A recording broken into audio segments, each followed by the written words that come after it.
వినాశకాలే విపరీత బుద్ధి అని, దేవుడిని సాంప్రదాయాలను పరిరక్షించాల్సిన బాధ్యత ప్రతి ఒక్కరిపైన ఉందని రామాలయ వంశపారంపర్య పురోహితులు రామలింగేశ్వర స్వామి ఆలయ అర్చకులు మధుస్వామి అన్నారు. భక్తుల మనోభావాలు దెబ్బతినే విధంగా రాజకీయాలు చేయడం తగదని ఆయన అన్నారు.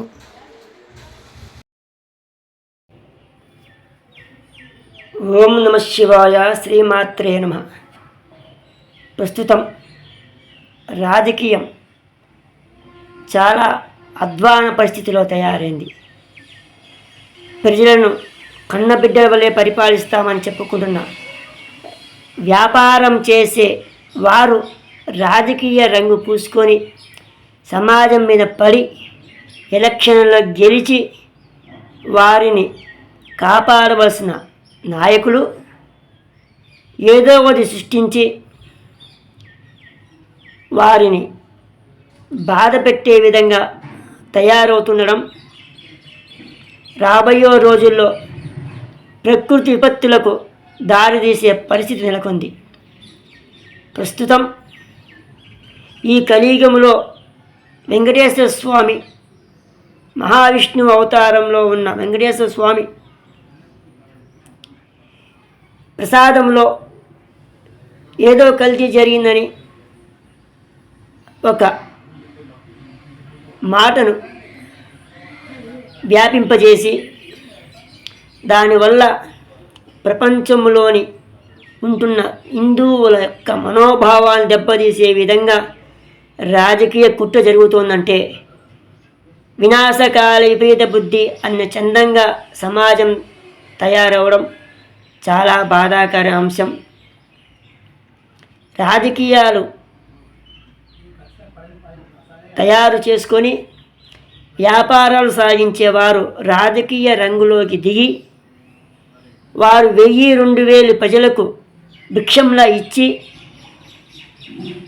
ఎన్నికల్లో గద్దెనెక్కి దేవుని దగ్గర దేవుని యొక్క మహాత్యాన్ని కేంద్రంగా తయారు చేసుకొని ఇలాంటి విపత్కరమైన వాగ్దానాలు చేస్తూ భక్తుల మనోభావం దెబ్బతీసే విధంగా రాజకీయ కుట్ర జరుగుతూ ఉండడం చూస్తూ ఉంటే వీరబ్రహ్మం గారు చెప్పినట్లుగా ఈ 2024 నుంచి 25 లోపల జరిగే విపత్తులు ప్రకృతి సృష్టిస్తుంది. ఇందులో చాలా భాగము జనవాళి దెబ్బతింటుంది అనే దానికి ఇది నిదర్శనంగా తయారవుతుందనే వాదన ప్రస్తుతం సమాజంలో నెలకొని ఉంది. ఇలాంటి విపత్తు పోవాలంటే పాలకులు మంచివారిని ఎన్నుకుంటే తప్ప ఇలాంటి పరిస్థితి నుంచి మనం బయటపడే అవకాశం లేదు. పాలకులే రాక్షసులుగా తయారయ్యి దేవాలయాలను దేవుళ్లను కేంద్రంగా చేసుకొని వీరు చేస్తున్న వికృత చేష్టలకు భగవంతుడు కోపించి రాబోయే రోజుల్లో ప్రకృతి కూడా కోపించి ప్రయాణాలకు దారి చేసే ప్రవర్తన కూడా లేకపోలేదు. ఇలాంటి ప్రళయాలు వస్తే గన మానవ జీవితం ఏ విధంగా అతలాకుతలమవుతుందో మనం చూస్తూ ఉన్నాం. ప్రకృతి శాపానికి మనము తట్టుకునే పరిస్థితి మానవునికి లేదు. ఇలాంటి పాలకులు ఉన్నంత వరకు అలాంటి వారిని గెలిపిస్తే ఆ యొక్క దోషము ఓటు వేసే ప్రజలకు కూడా ఉంటుంది. కావున దేవాలయాలపైన దేవాలయ ఆస్తులపైన రాజకీయాలు ఎలాంటి పాత్ర వహించకుండా ఉండాలి. నేడు సమాజంలో రాజకీయాలతో కొంతమంది దొంగ స్వాములు కూడా పుట్టుకొస్తున్నారు. అలాంటి వారి వల్ల కూడా మనము దైనందిన జీవితంలో ఎన్నో ఇబ్బంది పడవలసి వస్తుంది. కావున ప్రపంచంలో భారతదేశంలో ఎంతోమంది పుణ్యాత్ములు మహానుభావులు ఎలాంటి లాభం లేకుండా దేవుని సేవ చేసే మహానుభావులు ఎంతోమంది ఉన్నారు. అలాంటి వారినే చూసుకొని అలాంటి వారే దేవాలయ వ్యవస్థకు మూల స్తంభాలుగా ఉన్నప్పుడే ఆధ్యాత్మిక చింతన ప్రలభి భక్తులు మనోభావం దెబ్బతినకుండా వారి దైనందిన జీవితం సాగుతుందనేది ప్రతి ఒక్క విశ్వాసం. కావున ప్రభుత్వ ఆస్తులు కావచ్చు, దేవాలయ ఆస్తులు కావచ్చు, ఎక్కువగా భక్షించే నాయకులు ఎవరు కూడా వారి జీవితం సరిగ్గా ఉండదు. వారు ఎప్పటికైనా ఈ ప్రకృతిలో కొట్టుకొని పోవలసిందే. మనము జరిగిన రోజులు కావచ్చు, గతంలో కావచ్చు, ఎంతోమంది పుణ్యాత్ములు కావచ్చు, రాజకీయ వాళ్ళు కూడా వెళ్ళిపోయారు.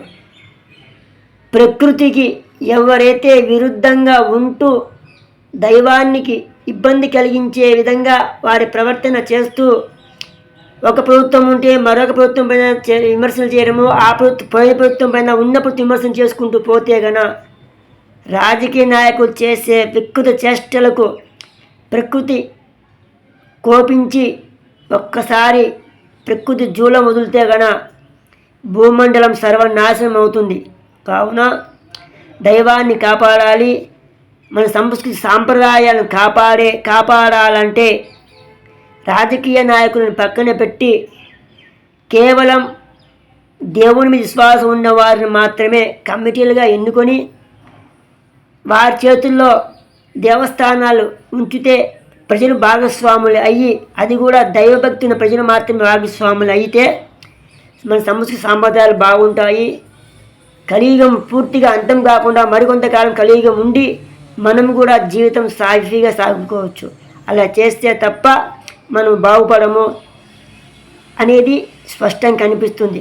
ఇప్పటికైనా ప్రజలు మేలుకొని ఎన్నికలలో స్వార్థం లేని దైవారాధన చేసుకుంటూ సమాజ అభివృద్ధి చేసే ధార్మికమైన వ్యవస్థ ఉన్నవారు ప్రజలను మాత్రం ఎన్నుకుంటే దేవాలయాలు బాగుపడతాయి, దేవాలయ ఆస్తులు బాగుపడతాయి, సమాజం బాగుపడుతుంది, సమాజంకి వచ్చే నిధులు కూడా బాగుంటాయి. అలా చేసినప్పుడే అందరూ బాగుంటారు. సర్వే జనం సుఖినో భవంతు, సమస్త సన్మంగళాన్ని భవతు. శుభం భవ.